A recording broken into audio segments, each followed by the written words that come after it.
چگونه در یوتیوب رشد کنیم؟ در این باره خود زیاد یوتیوبرها ویدیو می سازند، ولی آخر اسکیلویت چرا اینقدر موفق است؟ چرا اسکیلویت در بین این قسم یوتیوبرها محبوب شد؟ اسکیلویت توانست در مدت زمان کمی در یوتیوب به موفقیت برسد و حالا تعداد سابسکرایبرهای او به 208,000 نفر می رسد. خب به هر صورت ما بعد از بررسی کردن کانال اسکیلویت به این نتیجه رسیدم که همراه اسکیلویت 4 فرموله است که او 90% در ویدیوهای خود استفاده می کند. چهارمی اینقدر مهم است که شرط می بندیم بدون از اسکیلویت هرگز نمیتواند در یوتیوب رشد کند. خب شروع میکنیم. شماره 1: تامنیل های با کیفیت با فونت عالی. اگر شما به کانال اسکیلویت سر بزنید متوجه خواهید شد که 70% راز موفقیت او در تامنیل هایش است، چون تامنیل هایش از این مزایا برخوردار است. شماره 1: او در تامنیل هایش از رنگ های مختلف استفاده می کند که با هم خیلی قشنگ معلوم می شود و بیننده مجبور به کلیک کردن روی تامنیل هایش است.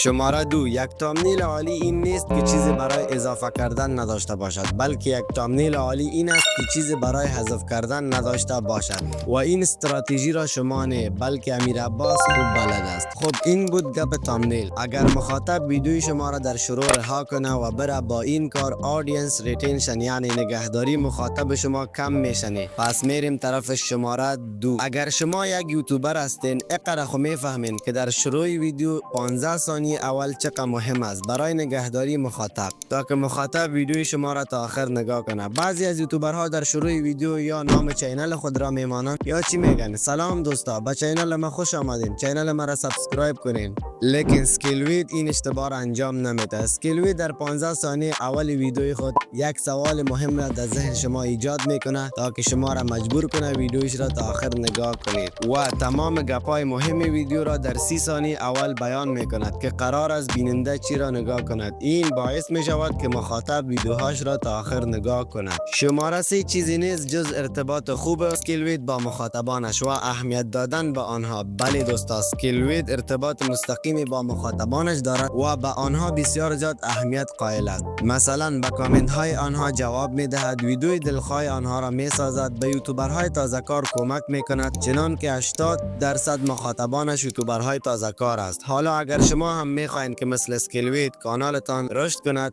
باید به سابسکرایبرهایتان اهمیت بدهید. چیزی که آنها می خواهد همان تر ویدیو بذارید، برایشان کمک کنید و کامنت هایشان را به درستی جواب بدهید. خب دوستان عزیز، رسیدیم به شماره 4 که اسکیلویت هرگز نمیتونست بدون از این در یوتیوب رشد کنه و موفق شود و او هم چیزی نیست جز موضوع کانالش. بله دوستا، به نظر من مهمترین راز موفقیت اسکیلویت موضوع کانالش است که انتخاب کرده، به خاطر که وقتی که اسکیلویت کانال خود را شروع کرد هیچ کس نبود که درباره این طور چیزا توضیح بده که یوتیوب چی است، آیا میشه از یوتیوب کسب درآمد کنیم، اگر میشه چطور، با مثل همین 100 موضوع دیگر. و اسکیلویت هم از این موقع استفاده کرد و کانال خود را شروع کرد و شما امروز میبینید که در بین این قسم یوتیوبرها چقدر محبوب است. خب دوستان عزیز، ویدیوی ما به پایان رسید. تا دیدار بعد، خدا